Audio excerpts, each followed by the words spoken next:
Good morning, my Teaserking family. How's everybody today? I am fine.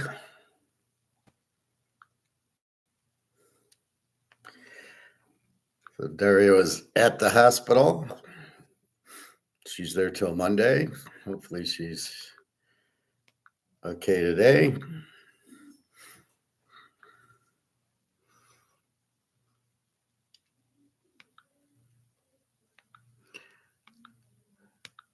So we're going to go through sports right now, and then I'll come back and do an economics show. All right. So let's go through baseball yesterday. Well, you know what? Let's go through football, and then we'll hit baseball. It's 11:30. And baseball starts at 1:05. All right. Yeah, so let's go through football. Week 1 of the NFL. So let's go through some picks. And let's go through some analysis. It's always good to talk football. All right, week 1. What do we got? We start with Dallas at Philly on a Thursday night. In Philly, they get the rings, which is always controversial. Do they play? Are they not caring? They're all excited about the rings. And, I think that maybe the first quarter they're thinking, but I think they quickly focus, especially with Barkley running in their defense. They should be playing. So I got the game in Philly. Philly -7, 46.5. Philly with the great defense. Dallas, Micah Parsons, and they got Dak Prescott. They got CeeDee Lamb, and we got to see who they're, and then the other George Pickens, who we have no idea what he is. So you got to look at the defense here. You can play the game under 52.5, or you can play with the push tush. I still like Philly -1. They should win the game. Haven't come up with the score yet. We got to see Dallas a little bit more, but they have a terrible coach and they have no quarterback.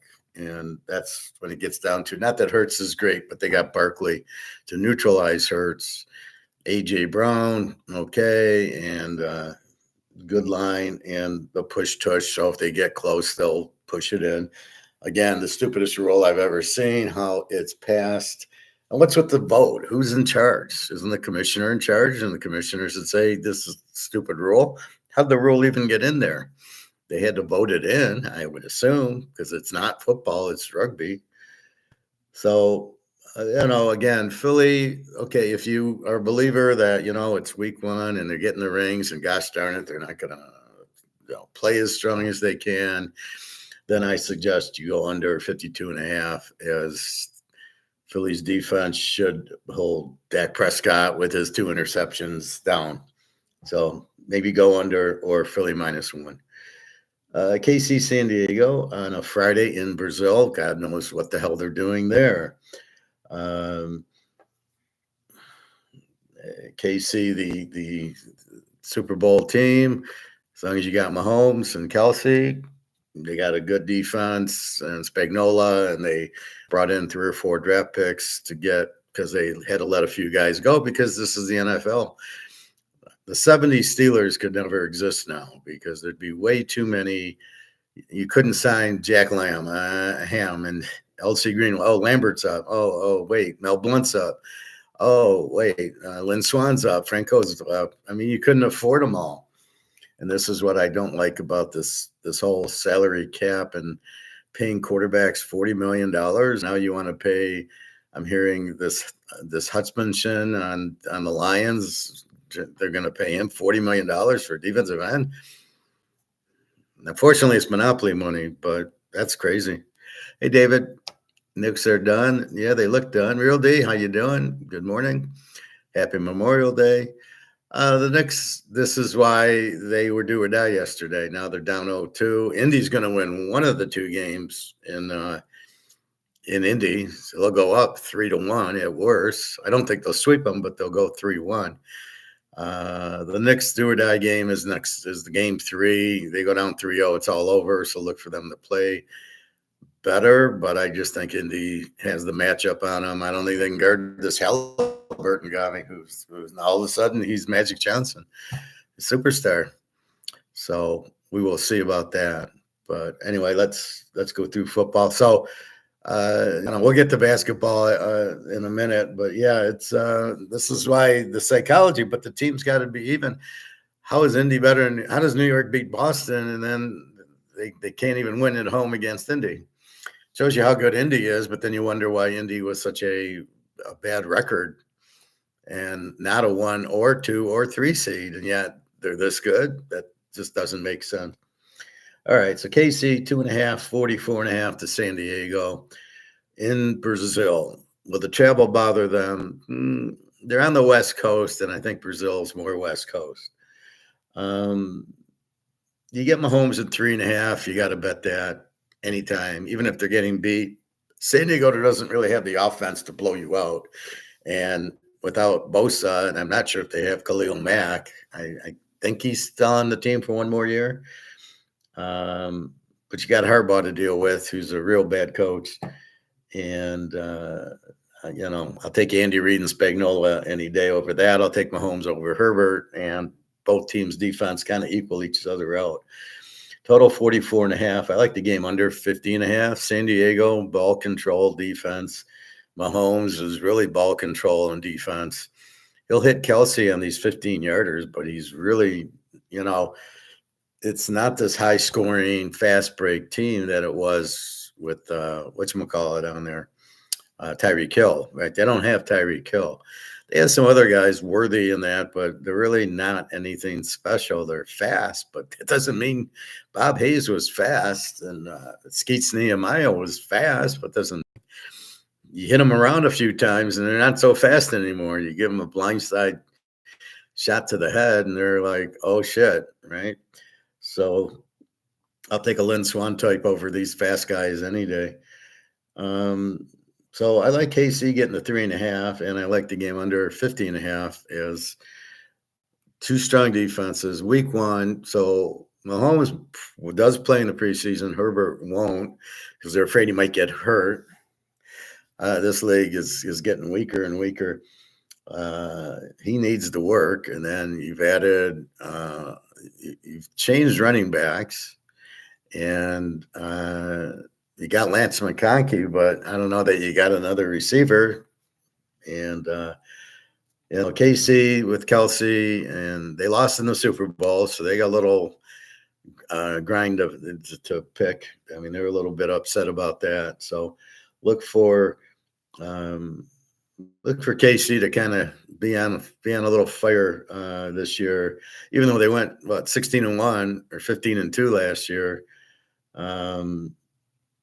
They had already won the Super Bowl, but now they lost it, and they want to get back to it. So KC getting 3.5 is a good bet. Under 50.5 is a good bet too. Jacksonville and Carolina. Carolina's at Jacksonville. Sorry. Both Z teams, both need quarterbacks. Both the coaches suck. The defenses are weak. You've added this guy from Colorado who he's just a wide receiver. They're trying to make him into, well, he plays both ways. Well, okay, he's still an average wide receiver, and he's maybe a little bit of a good cornerback. But are they going to play zone or man? And who cares? It's not going to – this is a totally garbage pick because where you picked and the position you picked. All right, a good edge rusher, the guy from Georgia who went to Atlanta, that would have made sense. You need a quarterback. You need a running back. So what did you get? I don't know. Is he going to be a wide receiver or a cornerback? And even if he plays both, he's not playing, Kansas and Kansas State here. So Carolina, probably the worst team in the league, and Jacksonville, who's probably right next to them. Tennessee's also, Indy's also. Jacksonville 2.5, 46.5 at home. I really don't see where the points come from. Neither team with a quarterback or an offense. So I do like this game under. especially week one. These guys probably won't play in the preseason. I know um, Young didn't play. Young's terrible. I don't see why he's still there. How many years so they're going into the third year? How many years do you need to see this guy stink before you get rid of him? This is what I don't understand. You see him and you go, he's not good. Okay, year two, he's not good. Oh, he had a few decent games near the end when the teams probably didn't care or there was injuries. Okay. Uh, Now they're at Jacksonville. I'd be shocked if Jacksonville lost this game, but we'll see. They're not that good. So both Z teams, and I don't know. Maybe Jacksonville in 3.5 at home. Although Trevor Lawrence is so bad and a new coach, he couldn't win with Peterson, who was a good offensive coordinator. I don't know what they're going to do with the new guy. I think under 52.5. You got no quarterback. You don't have a lot of offense. And I think that will, under 52 should be good. I don't know why it's 46.5, really. The Giants at Washington. Washington, the over team. Daniels, they picked up a little help on defense in the draft. Giants, the Z team, no quarterback. Jackson Dart, still no quarterback. But they're not smart enough to realize Jackson Dart's not a good quarterback. So they draft him. I don't know why, but he's not a good quarterback. He's not going to be better in the pros than he was in college. He's kind of a running quarterback. Well, they had that with Daniel Jones. They're better off with Danny DeVito, but whatever. Total of 45.5 in this game. This is a must over. Daniels is going to get you in the 30s against the Giants. Do they have a defense? They drafted the kid from Penn State. Yeah, he's going to know where to go in the first game. Yeah, it'll take him about 10 games, 12 games to learn the defense, learn how to play in it, learn the NFL. It's quicker, it's bigger guys. He wasn't all that at Penn State anyway. I mean, they got killed by Ohio State. So I'm not really sure about that. Like I say, Daniel should have a big game. So I really love Washington -1, probably best, and then over 39.5. Washington will probably get very close to that. It's how much will the Giants score? It's how much better did the Washington defense get with these draft picks, which is going to take 10 to 12 games if they're even able to start. And that's the problem. You see these guys getting drafted doesn't mean they're going to start. You have other players on the team. It just means they step up and go, you're not taking my spot. So it creates competition. So we will see. But Washington to win at home, that's a joke.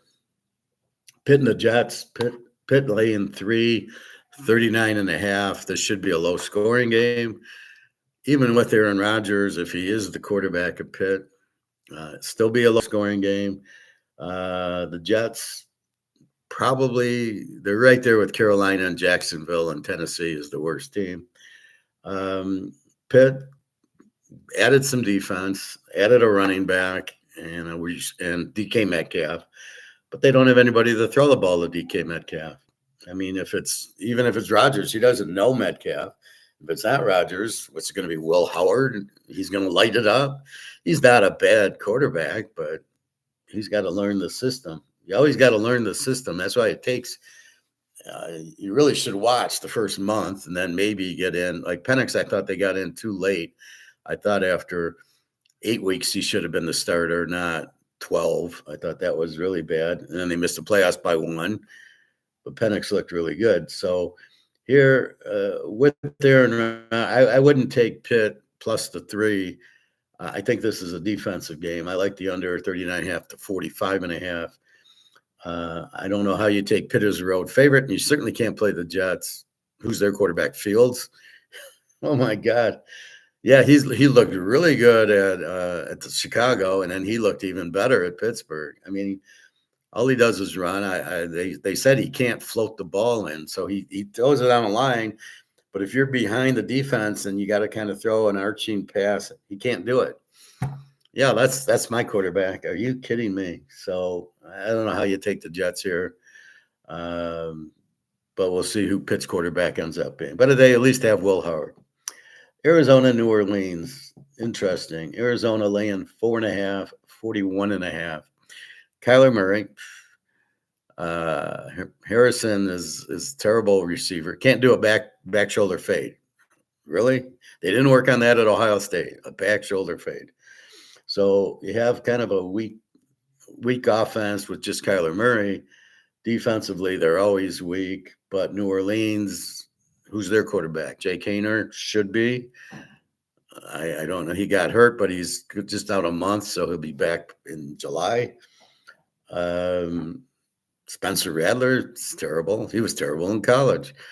Um, Carr's out. They drafted Tyler Shaw, I think. I mean, he wasn't that good in college. Um, there's only one quarterback that will do anything is Dylan Gabriel. That's it. So you can't really love New Orleans as a home dog. Arizona, it's hard to bet them as a road favorite in New Orleans, week one. Total of 41.5. I think this has got to be an under, depending on who the quarterback is on New Orleans. But I think New Orleans won't score much. Their defense is pretty good. They have Kamara. Look for them to run Kamara down Arizona's throat and a little bit of Olave. And that's about it. So I think that's what you're going to see, a low scoring game here. You just don't have quarterbacks. That's who lights it up. Your Tom Brady's, your Mahomes, your Russell Wilson at Seattle, and Aaron Rodgers. Those are the type that get you the overs. You can't get an over with a shit quarterback unless you got Barkley as your running back. Then he can go and get you points. But Daniels is over. Penix isn't over. Bo Nix is getting there. So it's crucial you know who the quarterback is. But here you have, Kyler Murray's good, but he runs around a little much. And then, does he get touchdowns for you? All right. So I think under is the play there. Oakland and New England. New England 2.5, 41.5. I like Oakland as a live dog here. Geno Smith, I don't love, but he's okay. He's been around the block. New England, sorry, this Drake May, he can run, but Oakland will figure out that. Coach Pete, you got Coach Pete, so get credit for that. He'll devise a way to not let Drake May run all over the place, right? He'll blitz him a little bit more. Crosby, so you got a stud on defense. You got Gentry. Look for them to run the ball with Gentry, maybe short passes. But he likes, remember when he had, it's Seattle, what was it, Johnson. I want to see Deshaun somebody. And he ran it down their throats, all right? That's what he likes to do. So Gentry, they're going to run him down the throats. He'll be the best player on the field. And I think they're going to run it, which leads to an Army-Navy game. So I like the game under 47.5. I just don't see New England with Vrabel as the quarterback, as the coach. They're going to do more defense and think more defensively, probably lower scoring games. And Oakland certainly doesn't have the offense to light it up anyway. So I think this is a pretty low scoring game, under 47.5. If you like Oakland as a dog, getting 8.5 is probably a good play with Coach Pete. I don't see New England blowing out anybody. Drake May's just not that good. I mean, they can look at him like they want to, but he's just not that good. Miami, Indy. Indy is actually favored in the game. Minus 1.5, 45.5. Richardson is not a quarterback. He's a running back or a receiver. And I think, how is Indy favored in this game? I have no idea. Tagliabue, we don't like, but as long as they got Tyreek Hill, he's the X factor. He's going to catch 10 passes and get a couple of touchdowns. He should be healthy now. He wasn't healthy at all last year. Miami, again, we know they have no defense, and they didn't get much help. They can run a little, and they're basically a passing team with Tagliabue. Indy doesn't have much of a defense. Can you take Miami in 7.5? Possibly. Again, Richardson's not going to beat you. But he will run for touchdowns, right? He's weird. He's at the 20, he goes back and he scrambles around and then he runs. You got to blitz him. You don't let him dance. You got to blitz these running quarterbacks and they won't do anything, right? They won't be able to get started. But to put spies out there, you need to fire a defensive coordinator who spies these guys because they can't handle it. You're 10 yards away and here's the quarterback and he breaks the pocket. And you're here and he's there and he goes boom, boom, and you go boom, and he's gone. He's past you. Spies don't work against these, Richardson, Lamar type of guys. You got to blitz them and then you got them. So I kind of like Miami over, and then definitely the over in the game, 39.5. That's way too low. Just because Richardson will run for a couple touchdowns. Tagliabue to Tyreek Hill, get you a couple touchdowns, so you're most of the way home. Cincinnati, Cleveland, Cincinnati 5.5, 45.5. I don't. What is this 5.5 number? Gotta love Cincinnati here. Joe Burrow, Chase, T. Higgins, and they brought in Tajay Brooks, running back from Texas Tech, who's very good. That'll definitely help balance the offense. That's what Joe Burrow needed. Although they got him in like the 6th round, it was unbelievable. The whole draft was upside down. They're drafting all these linemen, but leaving the skilled players to the 5th, 6th, 7th round was unbelievable. The GMs are getting stupider and stupider. So Cincinnati started 0-3, 0-4 last year, and then was a game out of the playoffs, finished 9-8. They're not going to make the same mistake again. You got Joe Burrow, you ride him. Cleveland, who's their quarterback? Joe Flacco probably starts. Then Dylan Gabriel, or worst case, Prime Jr. They go to Prime Jr. I'm just going to bet as much as I can against them. He does not belong in the pros, and he will show you that. He can't. He just scrambles around. What they show you in college is against weaker teams. He didn't beat anybody good, and Kansas lit him up. So I just don't. He had Travis Hunter and that was it, but it was all bullshit. It was all playground. I'm going to scramble. You run around and find the open spot. That's not offense. So probably Flacco you're going to get. If it is, then it's a good over. 45.5 go over 39.5. That's a joke. Cincinnati will win the game. Burrow and Chase are going to go all over. Yes, they have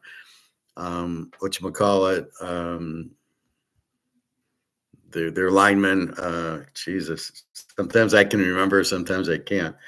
The Cleveland defensive end and Myles Garrett. I think it's Miles. It's not a familiar name, but okay. But they play him They play him twice a year. They play Baltimore twice a year. They have no problem with these guys, so they're familiar with it. Look for Burrow to be on fire with Chase. There's no contract dispute with Chase. He's signed. Higgins is signed. Burrow is signed. The running back, the offensive line, they added 2 or 3 draft choices. Hopefully one of them can play. And then defensively, they added 3 or 4 defensive players. Hopefully 1 or 2 can play. And Trey Hutchinson, we will see. I'm sure at the end of the day he will play. But he's got to say that, well, I'm not going to play. Give me more money. And kind of force them, but at the end of the day, he's playing with Joe Burrow. He's going to want to play. So look for Cincinnati to be pissed off, especially in the beginning and against the weak Cleveland team. So Myles Garrett lines up on the left, we roll to the right. He's on the right, we roll to the left. Not that hard. So Cincinnati wins and the over, they'll go way over, especially if it's Flacco.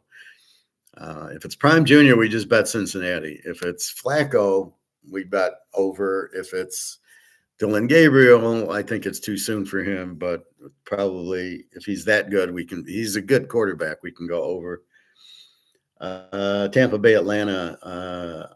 I have Atlanta -3. Why is Tampa favorite in Atlanta? Atlanta got those 2 stud defensive players from Georgia, and look out. You got Penix, you got Bijan Robinson, you got receivers. They added some line. I think Atlanta will be very tough and win their division. And here you got Tampa, and they're a home dog, which you won't see them being a home dog unless they play Baltimore or Kansas City, which you can't play both because they're in different divisions. Carolina they'll kill, New Orleans they'll kill, and Tampa. So this is a big game for them. I like Atlanta as a home dog. Penix, thank you very much. My guys from Georgia on defense. Now you got a defense. It's funny when you need to fix your defense, where do you go? You go get defensive ends from Georgia, and all of a sudden your defense is fine. A total of 48.5. This should go over.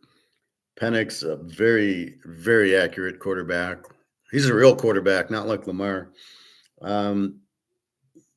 40, you go over 42, you need 24-20. And I can't imagine this game doesn't get into the 50s. Tampa, decent defense, but the Baker's very good. He's also been playing better, and they should score a little on him.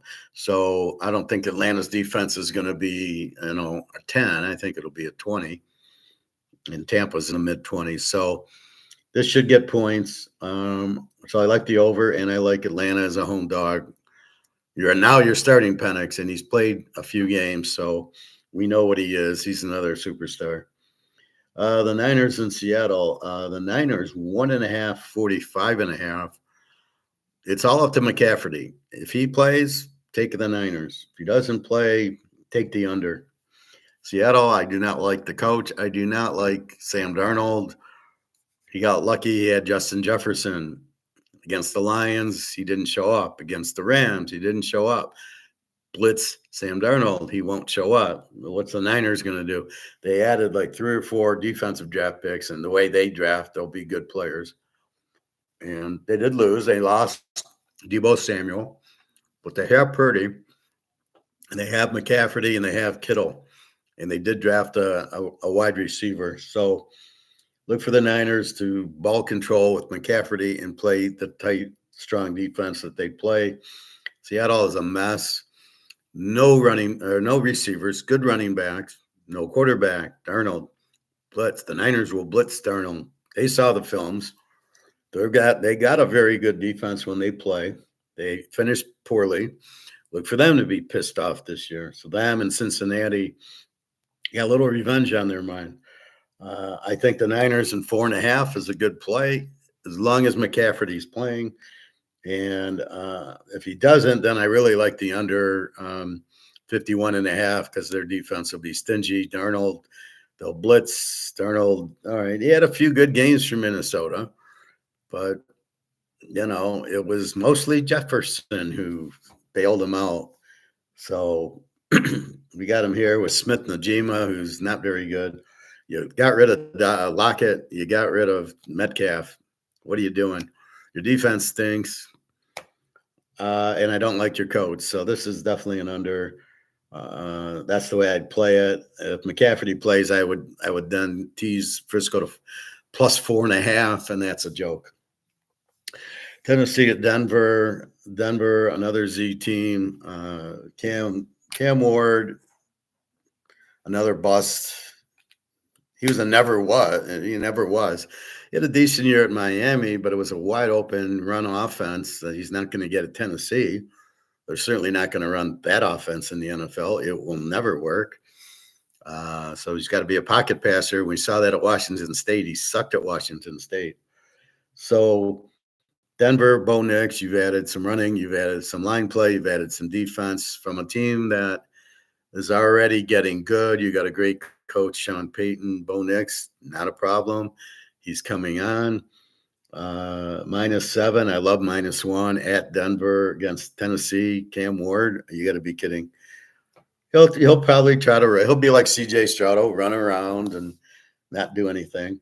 Total of 41.5. This is a hard one because Denver, very strong defense. Tennessee, weak defense. So right there, the edge to Denver. I can see Denver winning like 31-3.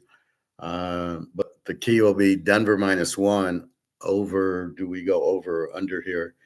41.5. Denver, they will score on Tennessee. Tennessee's a terrible team. So you base it on the defense won't stop Bo Nix, and Denver's defense will stop Cam Ward. So it's all Denver's to play here. Houston goes against the Rams. The Rams minus 346.5. Rams look good. They picked up Devontae Adams, got rid of Cooper Kupp. You got Puka Nacua, Devontae Adams. You got Matt Stafford. You got a good running, and you added a lot of defense last year. This is the favorite in the NFC West. Them and the Niners. Seattle's gone. Arizona, I don't know. So they're laying 3 to Houston. Houston, we know, has a good defense, but then they got C.J. Stroud. He just wants to run back and forth and play playground ball. The Rams defense should shut him down. I think you go under 46.5 because of the respect for the Houston defense will hold the Rams down a little bit. The Rams minus 3. I hate to take -3 to +3.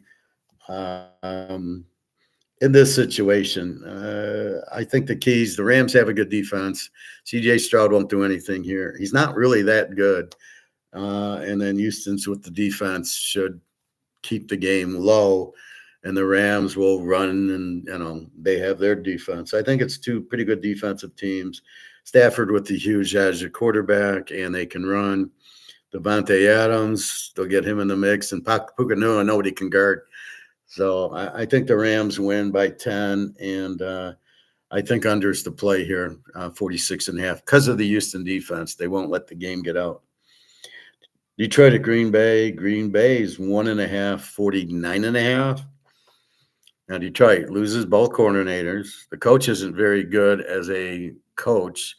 He's a good motivator, he's got the team playing well, but he doesn't know what to do with it. He doesn't know how to coach. He doesn't understand football. The Niner game, championship game, you're up 17. He goes for 4th down. What are you kidding me? You punt the ball and play field possession. Your defense is playing fine. Purdy's not going to burn you. It's not like Joe Montana back there. So the prudent play was on 4th down at like the 40, their 40, was to punt the ball. He goes for it. He doesn't get it. 2 plays later, it's now I think it was 10. I think now it's a 3-point game. Next series you fumble. Now it's a tie game. Yeah, they were down 17, down 14, and you could have got back up to 17 or punted them, but you go 14-7, and then 7 goes to tie. So that was his first mistake. What are you doing? You don't understand football. You don't understand how to coach. You've got the lead. You pin them deep. Then you go the other side. Then the Niners get a 3-point lead. And what do? You got the ball. They're 30 and kick the field goal to just kick the field goal to tie it. No, he doesn't do that. He goes again on 4th. Doesn't get it. The Niners go up 10. So 2 huge mistakes. Why are you going for it on 4th down? Oh, because analytics says that, and I'm not smart enough as a coach to coach, so I just listen to analytics. What the fuck are you doing?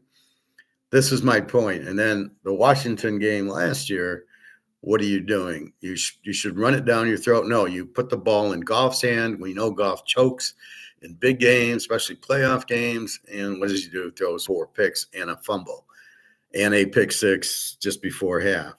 So Goff really kills you, and you have to realize that, and you have to not put it in hit. Where's the game plan?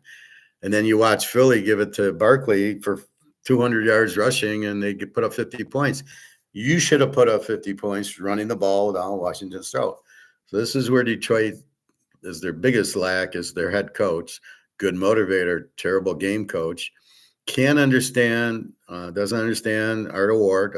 Where's your strength and weakness? Your weakness is Goff and your defense. Your strength is that you have good running backs and good receivers and a balanced offense and a good line. Use that. So he ran it down Washington's throat instead of throwing 5 picks and a fumble, you would have been, you would have won the game like Philadelphia did. So Philly, what do? They run Barkley and boom, boom, boom. He goes 70 yards, 60 yards, and they win by 30. Detroit should have won had they been smart, but they're not. Golf is a choke, but they just don't want to acknowledge it. Okay. Um, so what are you going to do against Green Bay? Green Bay Love is okay. They drafted a wide receiver in the first round. I don't know. I think first round, maybe second round. So you have Green Bay, not a great defense, although number 7 from Georgia is a good player.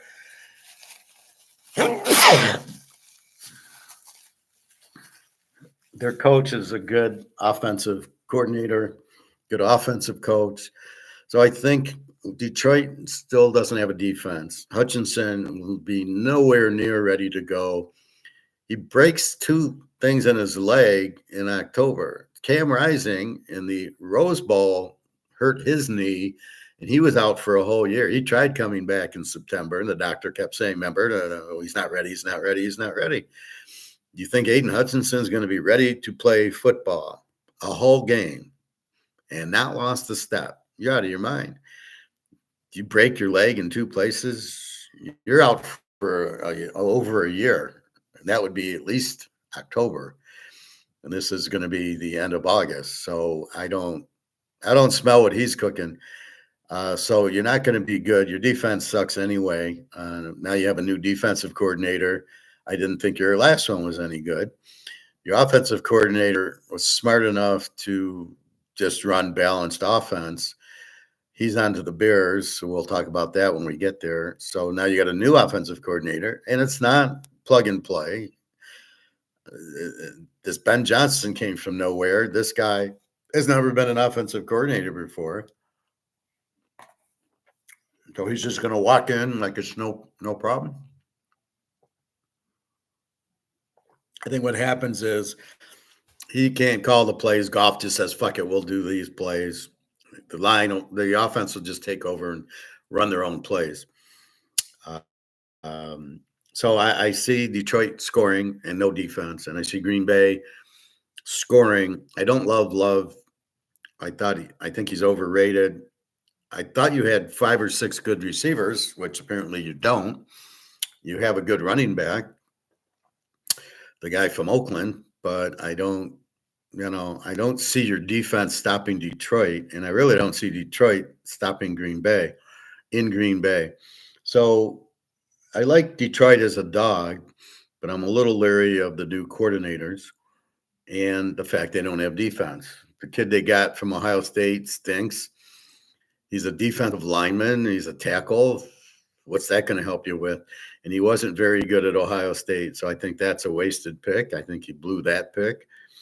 I think the GM is way overrated that he's so good. Why? Because he took first-round picks, Hutchinson and the guys from Alabama, and now he's great. But tell me about his 3rd round, 4th round, 5th round picks, right? So I like the over in the game, 49.5. I think it goes into the 50s. So we're at 43.5, 24-20 is a winner. I can't imagine Green Bay's defense stopping Detroit under 24, and I can't see Detroit stopping Green Bay under 24. So this game, probably a high 20s, low 30 type of game. You're only laying 43, which I think should be 52, 53. Taking Detroit as a dog, it's hard because of how good are the coordinators. Hutchinson, I doubt, plays the whole game if he plays at all. And secondary, Terrion Arnold's the worst cornerback in the league, gets pass interference every time. He's terrible. And Green Bay with all their offense. So I just don't see how Detroit stops Green Bay, and I can't see Green Bay stopping Detroit. So this should be very high scoring. So go over. That's the best play in this game. Baltimore Buffalo, a review of the championship, not even the championship, the AFC divisional round. Championship was Buffalo KC. Buffalo 1.5, 51.5. There's only one way to play this game, and that's over. 51.5 goes to 45.5. This is where Lamar excels in the game with no pressure. He'll run around, which forces the defense to play a zone, which forces these wide receivers to be wide open. And he kind of guides the ball. He's such a bad quarterback. Buffalo, Josh Allen, very good at home. They're pissed off. They didn't get to the Super Bowl. Look for them to be pissed all year. Baltimore just is not terrible coach. Lamar should be wide receiver. You put in a good quarterback and Lamar, yeah, then you can't be stopped. The way you have it now, you have a weak quarterback, and Lamar is trying to run out of the quarterback position instead of being a wide receiver. So they haven't figured that out. It's been 8 years, and he doesn't win any games. Just hard to figure. Uh, to guess the winner of this game, I think Baltimore in 7.5. It's a revenge game for them. It is in Buffalo. Very hard to stop Lamar. Buffalo, Josh Allen will light up Baltimore, especially at home. Uh, Very high scoring game. Baltimore in 7.5. It's like Detroit. You can play them as the dog, but the real play is over 51.5 to 45.5. So you could almost play a Detroit over with the Baltimore over and, go cash the ticket at Caesars. Should be a very high scoring game. Neither team really has strong defense. And that's the problem when you pay the quarterback so much. Your defense suffers because look what the Lions are doing. They want to pay the running back a lot, and then they got to pay the receiver. And now and they paid Goff $50 million, worst investment I've ever seen. You paid your right tackle $30 million. Well, your salary, you have nothing left for the defense. And I heard that if they pay Hutchinson $40 million, which is a joke, you have nothing left. So what are you going to pay the other defensive players? So you're going to have third and fourth rate defensive players because you don't have any money. You got $1 million. You're not getting anybody good. So this is the problem. And when you pay Lamar what you paid him and you pay Josh Allen what you paid him, you don't have a lot of money left for defense. And neither team's really got a good defense. Average defense, but not great. Baltimore sometimes has a good defense, but it won't show up at Buffalo against Josh Allen. They won't have anything. So this is definitely an over game. And last but not least, Minnesota goes to the Bears. Mike Ditka and Walter Payton and Gale Sayers and Mike Ditka will be there. Minnesota is a dog. The Bears are 1.5, 44.5. How can this be? Okay, you got J.J. McCarthy, an unknown quarterback who's not very good. Sam Darnold wasn't very good, but they were able to. By the way, we have Justin Jefferson. So watch McCarthy throw to Jefferson, and that's it. And then they're going to run Aaron Jones. You got the Bears. You still have Caleb, who sucks. Now you got the offensive coordinator from the Lions being your head coach. He was never an offensive coordinator before. He's never been a head coach. So you got big problems there with this guy as your head coach who's never coached before. So everybody thinks he's a great offensive coordinator. Well, if you had Detroit's offense, you'd be a great offensive coordinator because it didn't matter what you called. I got a strong line, strong running backs, an average quarterback, and good receivers. So, of course, I'm going to score because you don't know. You can't because I can run and pass, and I got a good line, and my quarterback's average at best. But again, if you're taking the runaway, that's what you got, and then you have, so the Bears with the strong defense, I'll give them that, but really no offense. Caleb's terrible. He was terrible. Put it this way: he was terrible with Lincoln Riley at USC his second year. Right? He was terrible. The Notre Dame game, the UCLA game, the Oregon game. Couldn't even get first downs. Arizona couldn't get anything. So he was terrible with Lincoln Riley. And now you're giving him this other guy who is not Lincoln Riley. And if he couldn't play under Lincoln Riley, he's going to play under this guy. He still stinks. He still can't read a defense, and he still can't. He runs around. He goes back, and he starts scrambling, and nobody knows where he's going. His receivers don't know what to do. They lost Keenan Allen, who I thought was very clever. He could find the open spot. DJ Moore I think runs good patterns, and that's all they got. They drafted a new receiver to replace Keenan Allen, but good luck with that. He's nowhere near as good as Keenan Allen. I don't know where Keenan Allen went this year. I have to keep an eye on him. He's really good, and he's really clever. I'm surprised San Diego just let him go, especially since they need receivers, and you had Keenan Allen, and now you let him go. This is why I question Harbaugh. Uh, Prophet, good morning. So the Bears still have the biggest problem is who's the offensive coordinator? Coach, is he any good? Caleb stinks. You don't have a running game, and I think you need help on offensive line. Even though you brought in these guys, offensive line is something that takes years to play with the other guys. It's a group. It's not one guy. So you got 5 guys, and they got to know you're picking him up, and you're picking him up, and they loop around, and I got to pick. You can't just plug and play. So I don't know. I don't think the Bears coach is strong enough, and I don't think they're. And I think Caleb is like Bryce Young. I don't think he's all that, or Cam Ward. These guys are not very good. Lamar. Do you want to bet on them? And of course you don't. How much money has Lamar cost you? And they're blowing leads to Oakland and Cleveland, 10-point leads in the fourth quarter, and you got them even, and they lose the game thanks to Lamar. I mean, so you get tired of that and all the playoff losses. So he's a good runner. He's a terrible quarterback. All right. So making the pick, I think you have to go under here. You got 2 weak quarterbacks. I don't know what the Bears offensive coordinator, if it's going to be Johnson or not. You've got Minnesota with a good offensive coordinator. If you make Darnold look good, I think the best unit on the field is the Bears defense, then the Vikings defense, and then the Vikings offense, and then the Bears offense. I think McCarthy will run the ball a lot, and he'll throw to Jefferson a lot. Not very good. He's kind of elusive in the pocket. All he did at Michigan was hand off. Like I say, in the Penn State game, he didn't throw the ball in the second half.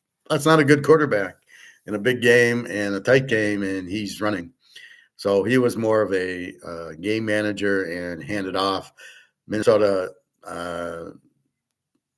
what they got? Aaron from Green Bay. Not Aaron Jones. Not, McCarthy hasn't played. He's not going to just walk in and play. So I think the Bears defense will be all over him, and I think the Vikings defense will be all over Caleb. I think you'll see a lot of blitzes. I think you'll see defensive touchdowns, not offensive. So I really like the under in this game. I don't know where they're getting 44.5. I think this is like a 37, 38. 2 good defenses. Both quarterbacks suck. And, so the defenses will dominate the game. So I love this game under 50. So there's a lot of games superficially I like at first blush without, kind of countering a few of the rookies. And, the only quarterback, you get Cam Ward, who stinks. You've got Dylan Gabriel, who I doubt will start for the Browns. And if Prime Jr. starts, and we're loading up on Cincinnati, a huge lock. And then you just, there's no quarterback. Tyler Shaw is not starting. The New Orleans quarterback, whoever they took, Jackson Dart. If you think the Giants are going to compete with Washington with Jackson Dart against Daniels, you're out of your mind. So you have no good quarterbacks, and you got teams that need coaches.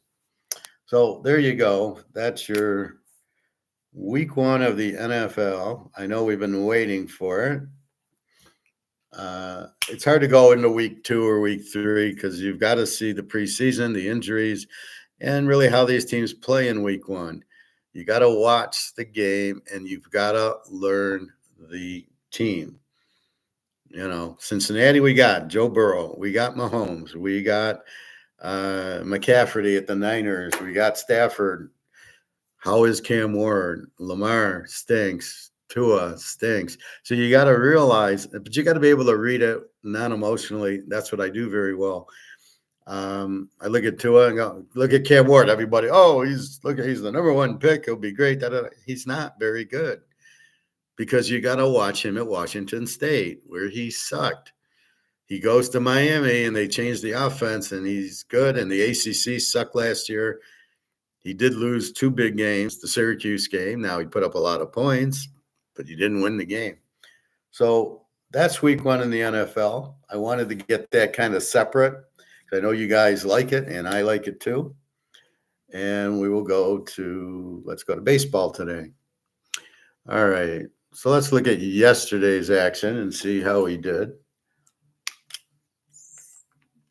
We have Boston over 9, 2 units. They win 19-5. That one worked. Pitt, Scanes play a 6-5 game in 10 innings. We lose. We have Pitt under 7. It's just hard with Scanes. You think it's going to be a 1-0 game, and then it ends 6-5 because of the bullpen. We have Cincinnati under 8. That loses as the Cubs win 13-6. We have Washington. They lose to the 49ers 4-0. We got Tampa Bay under 9. That one works. They win 3-1. We have the Mets. They lose to the Dodgers 7-5. I took that because of the big odds. We have Cleveland. They win over Detroit 3-1.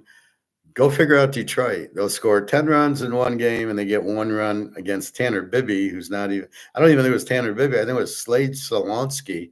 So they switched pitchers on me, and they still 3-1. Anyway, San Diego under 7.5. That wins against Atlanta 2-1. Dylan Cease is pitching much better. Texas, somehow they lose with the Tyler Mile with 5-2 with a 1.0 ERA. They lose 4-1. Texas is not hitting. We lose that game. Houston over 8.5. They score 8. We lose that game. Seattle wins 5-3. Kansas City under 8. We win. Minnesota wins 3-1. That's a winner. Arizona over 8.5. They lose 4-3. And the Yankees over 11.5 play a 3-2 game. They lose 3-2 to Colorado as a 300 favorite.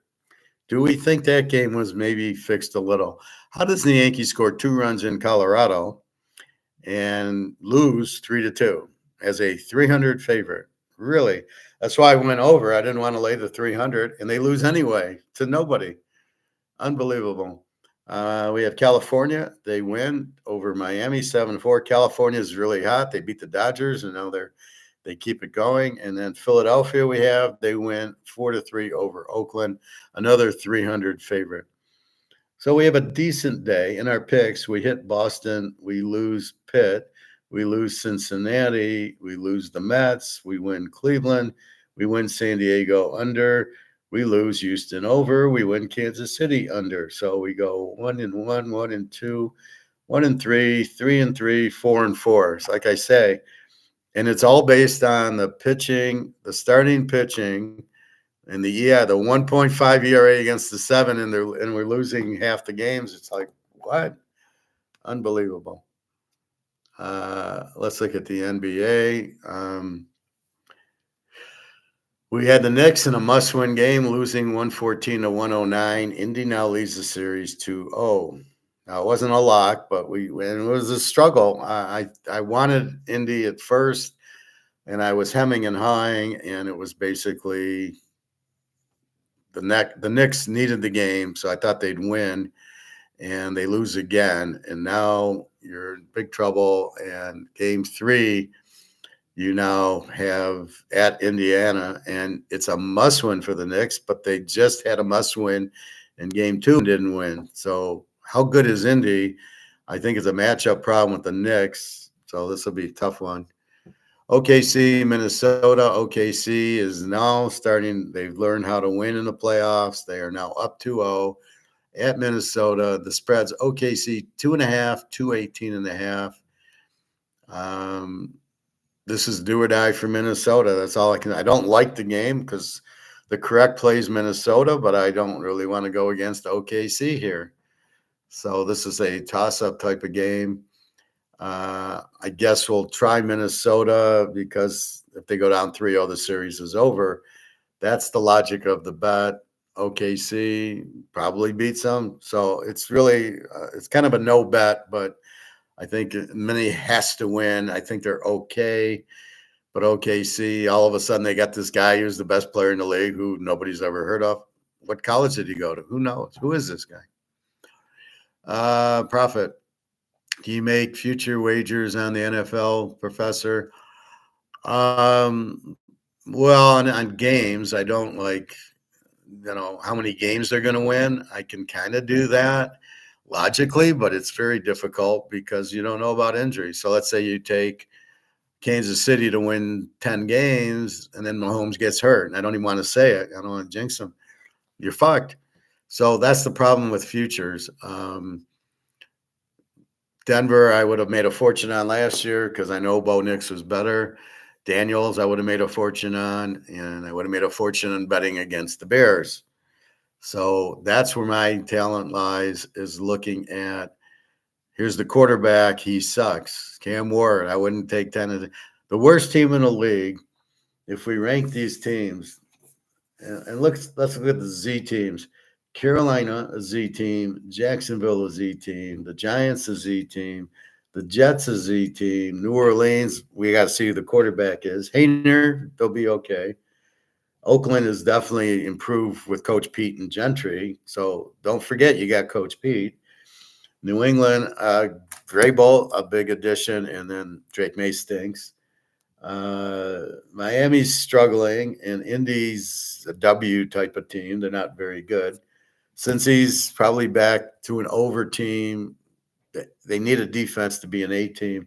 Cleveland, you got Myles Garrett, and then you added the other defensive guy, I think. And then who's your quarterback? Dylan Gabriel's going to need time. Flacco's 70 years old. Prime Junior sucks. So we got to see who they name as quarterback. They could, with Myles Garrett, you're not a Z team, but probably an under team. Good defense, no offense. Tampa's a good team. Atlanta's a good team. The Atlanta's a team I would definitely, if you're looking at over under and wins, Atlanta definitely. The Niners, if McCaffrey's healthy, they'll be much better. Seattle's going to suck. I'd bet Seattle under wins. Tennessee is Z team. Houston's pretty good. Denver's good. The Rams are good. Detroit over. Green Bay over. Good offenses. Baltimore, Buffalo, really good teams. Minnesota, this is a question because of McCarthy stinks. And then the Bears, you got a new quarterback, but you still have Caleb. So you've got to understand all that, but it's the over-unders are going to be hard. Now, I did it in college when I was in quite a few years ago. I was with Carmen in Vegas, and we went to I think we were at the Venetian or the Wynn, and I think we we're at the Wynn, and they had futures. And so they had Michigan favored over Ohio State by 3. And at this point, Ohio State was winning every year. I think it was Urban Meyer's last year or the other guy's first year. I think it was the other guy's first year. And, Ohio State won 19 out of 20. And I see the line, and it's Michigan 3-point favorite because the game's at Michigan. So I bet on Ohio State getting the 3. They wouldn't let me tease it. So I took Ohio State plus 3. The week of the game, Ohio State was a 10-point favorite, and they won by 20. And the guy laughed at me like, well, if you're so smart, bet $1 million. I said, well, if I did, I would bet $1 million. I don't have $1 million. And but I made a good bet, and it won.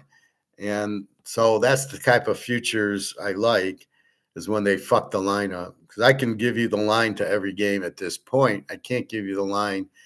We got to watch the injuries, and we got to watch these new quarterbacks that I think suck anyway. So you got to be careful with that. But those are the type of futures I play in the NFL. If you gave me a KC Buffalo future, and Buffalo's like a 3-point favorite, I would take KC in 9 if I saw that. I think that's week 3 or week 4. Cincinnati, you had to keep an eye on. They're going to be on fire this year. So you look for the teams that were bad last year, Frisco, Cincinnati, and they're gonna be much improved.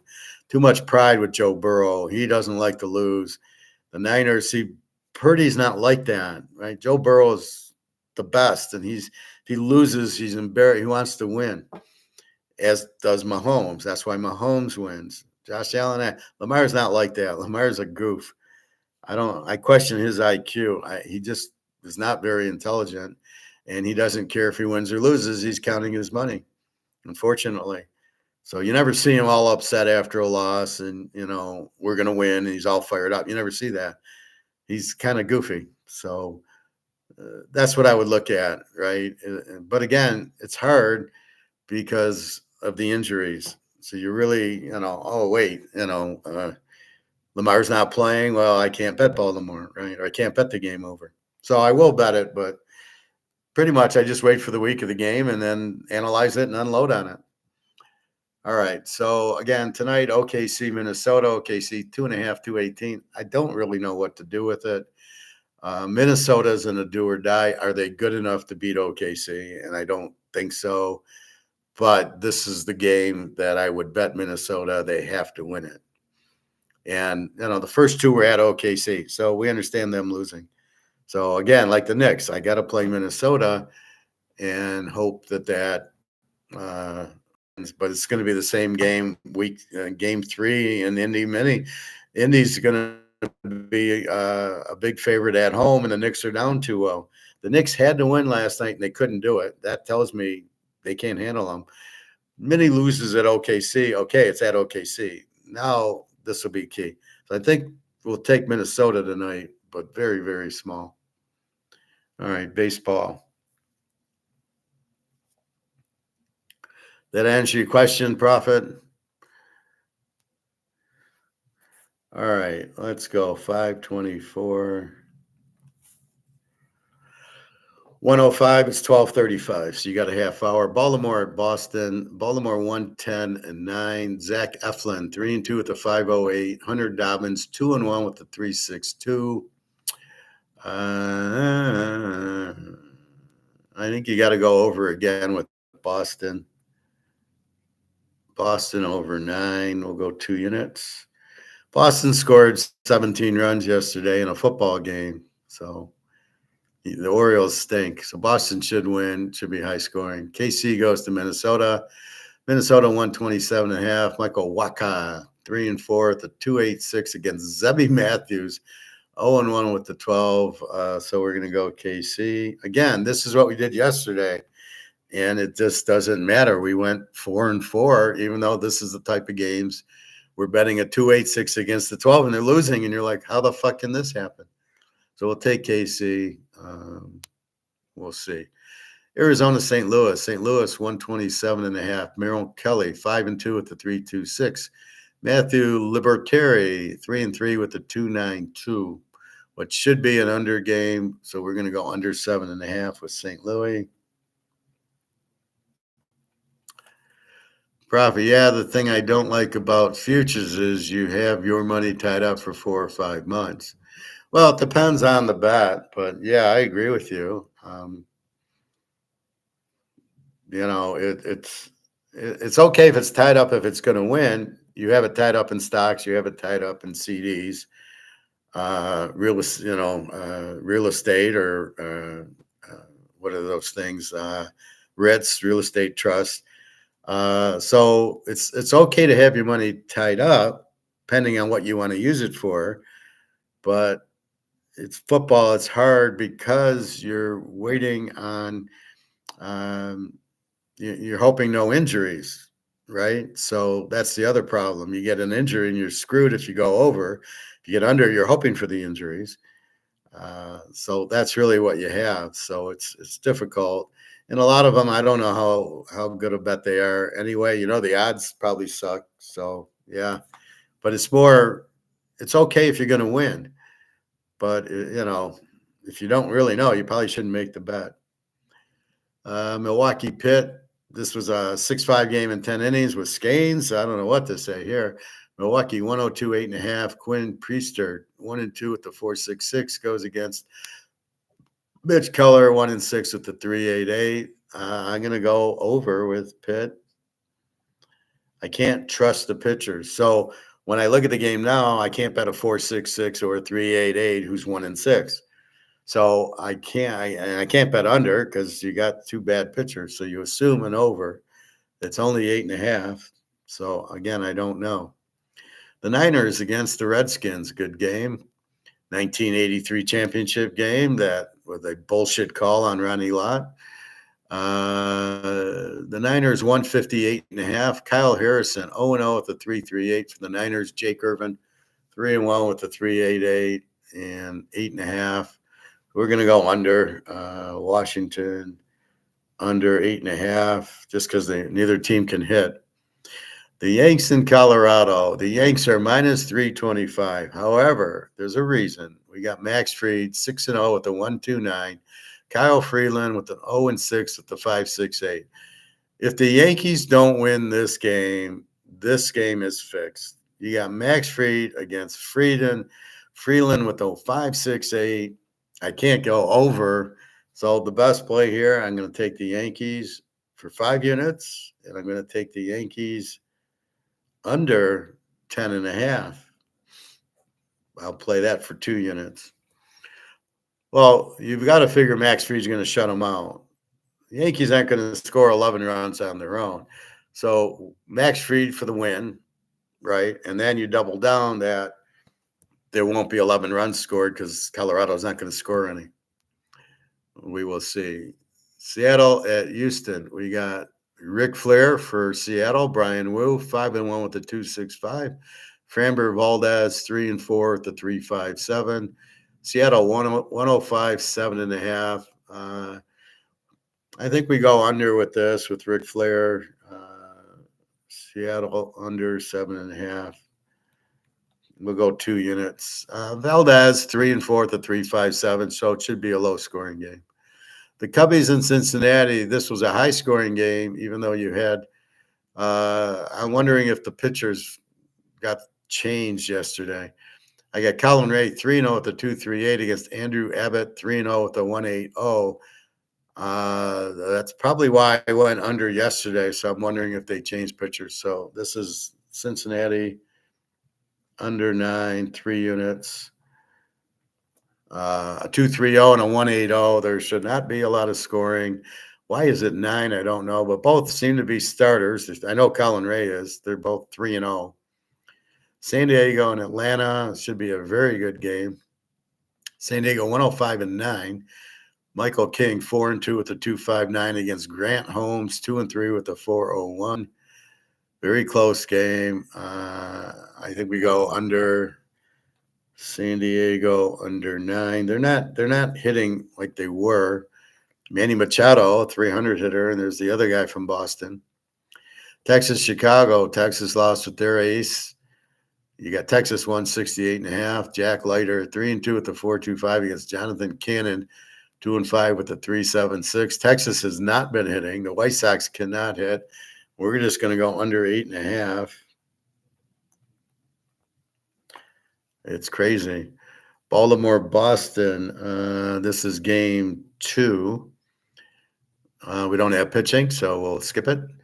Toronto and Tampa. We've got Toronto 102-9. Jose Berrios 1-1 with a 4.19. Shane Baz 3-3 with a 5.33. Let's go over in this game.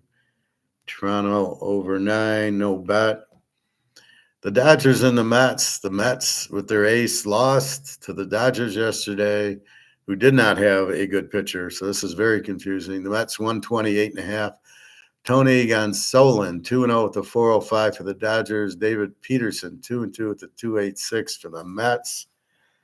And I'm all confused.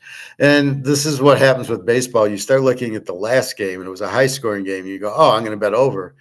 Well, I got David Peterson 2-2 with the 2.86. You really want to bet over with the 2.86 pitcher. The Mets are favored by 120. Let's take the Dodgers as an underdog. Cleveland at Detroit. Cleveland shut them out 7-0. They got a late touchdown by Jim Brown. Detroit 130-8. Luis Ortiz 2-5 with a 4.66 against Casey Mize 6-1 with a 2.53. Casey Mize is not that good. He's been injured with the hamstring, so he'll probably only pitch a few innings. And then it's the bullpen. Who the fuck knows? Detroit, the most inconsistent team I've seen. Oh wait, Philly's better now. They're 33-18. Detroit's 33-19. You know, it's such bullshit. Oh, they got the most wins. Yeah, okay, after 10 games, who cares? So after 50 games, Philly's better. Whatever that means. Ortiz, 2-5 with a 4.66. Let's look at Ortiz. He is a right-hander from the Dominican Republic, not drafted. And he's pitched a lot of games. He had one bad game against San Diego, and since then, he had one game against Washington where he gave up 6 runs, 4 runs to the Yanks. So the Tigers should hit him. And Mize, not that good. 6-1 with a 2.53. So let's go over Detroit over 8. I mean, every time I think they're going to score, they get shut out. And then when I think they're going to not score, they score. So let's go over with 8. Philly and Oakland. We've got Philly 175, 9.5. Christopher Sanchez 4-1 with 3.10. Jeffrey Springs 5-3 with the 3.91. Oakland can hit Philly. We're going over Philly over 9.5. And Ranger Suarez is back for Philly. He pitched gave up like 1 run yesterday, so he's back. We bet him a lot last year till he got hurt. In our last game, Miami at Cal minus 190 and 8.5, red hot. Cal Quintrell 3 4 with a 6.37 against Jose Soriano 3 4 3. We're gonna lock California. We're gonna go 5 units on them. They've been red hot. They swept the Dodgers. They beat Miami yesterday. I think they beat Seattle or something earlier on last week. So we're going California. We're going with the Heat. And that is today's baseball. Let's go through it. Boston over 9, 2 units in game 1.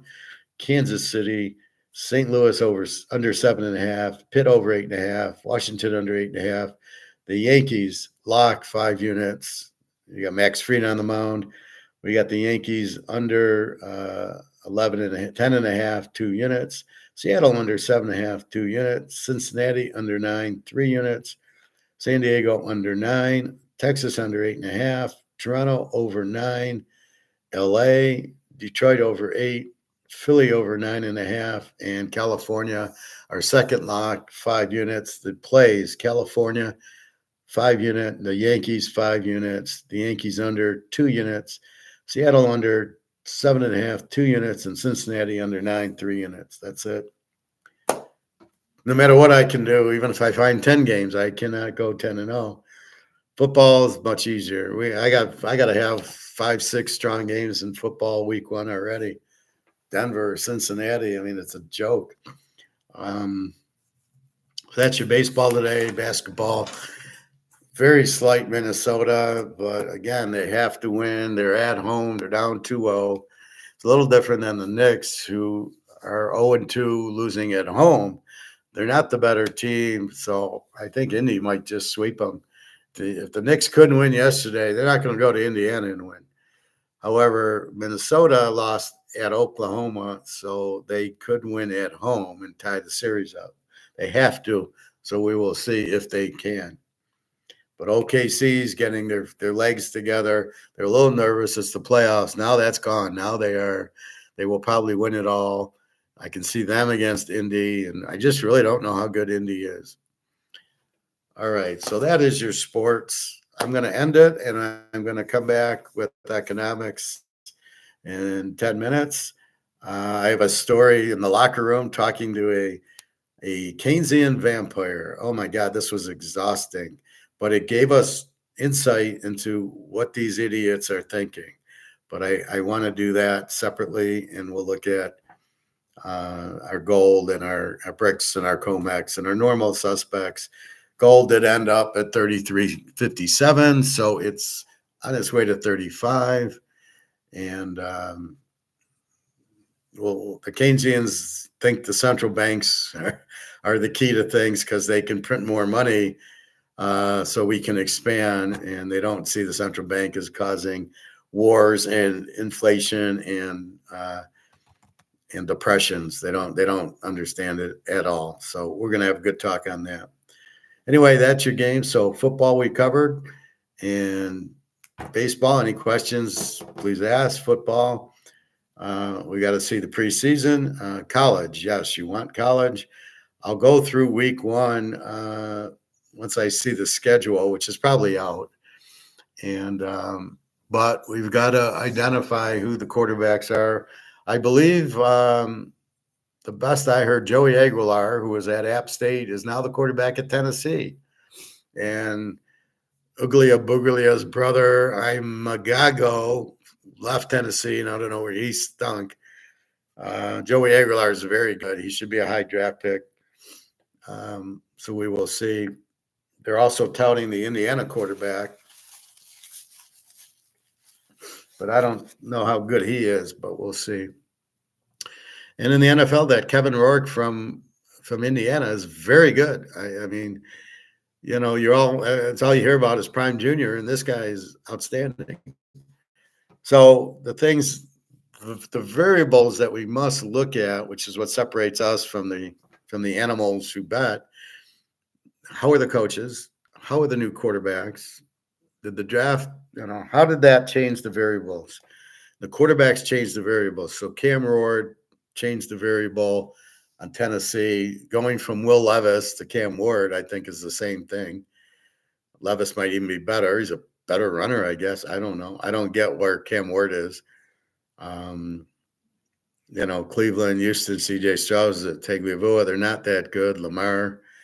And this is the problem, but we understand it, so we are ahead of the game.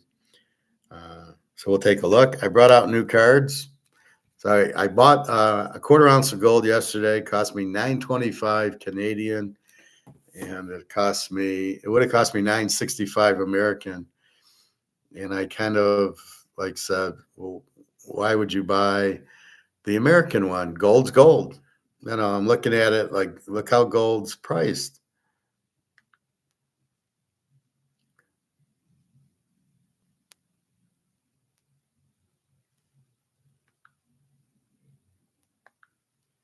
This is my purchase. I got a $9.25 for a quarter ounce of gold.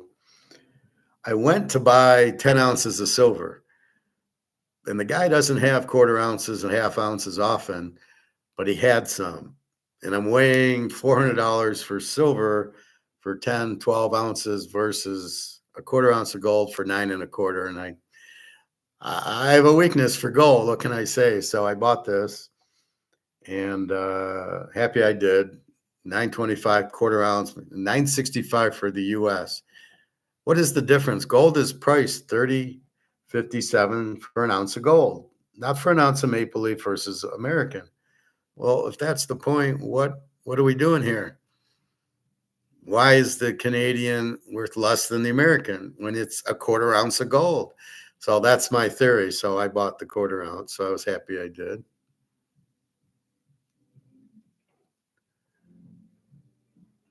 Let's see. I took other pictures. I'm going to shoot that dog.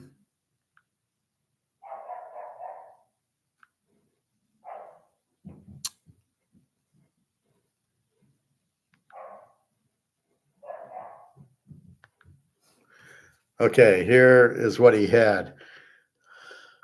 The top two are the quarter ounces, of which I bought the middle one, which is a Canadian and American. The next three are half ounces, and the bottom four are ounces. And these are things. And then silver, he had a boatload, but they're just the bullions. He also had 10-ounce bars, 5-ounce bars, and he had a bunch of Eagles, 1-ounce silver Eagles.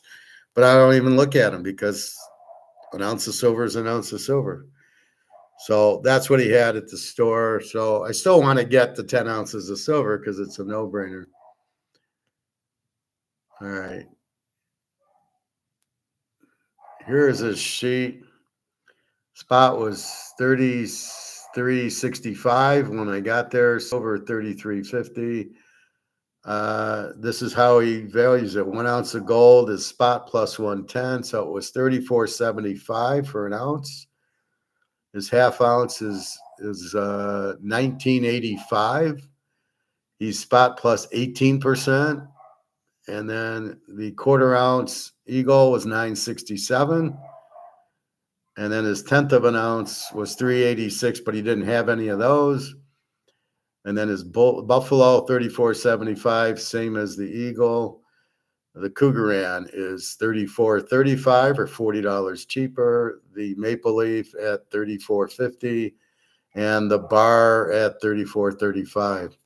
So it just shows you probably want to buy coins over the bars, but you're also with the Cougaran. Why is the Cougaran cheaper than the Leaf, the Maple Leaf? But the thing is, they're all an ounce of gold. So if the spot's 33.65, why is there a difference in price? Because it's just gold. It's not this.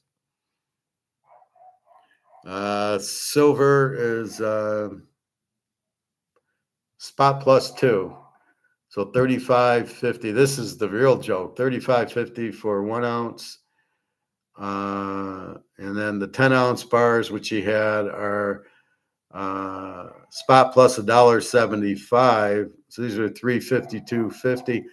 Well, why not just buy 10 of these for $350.50 and save $2? And he had a 100-ounce bar for $3,500. Then over here, he's got his other prices. So like let's see.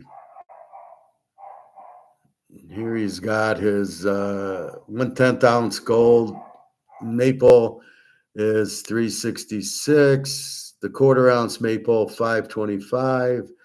The half ounce 1850. So you can see it's 1985 for a half ounce dollar, the second one, but yet for a half ounce maple it's 1850. What is he doing?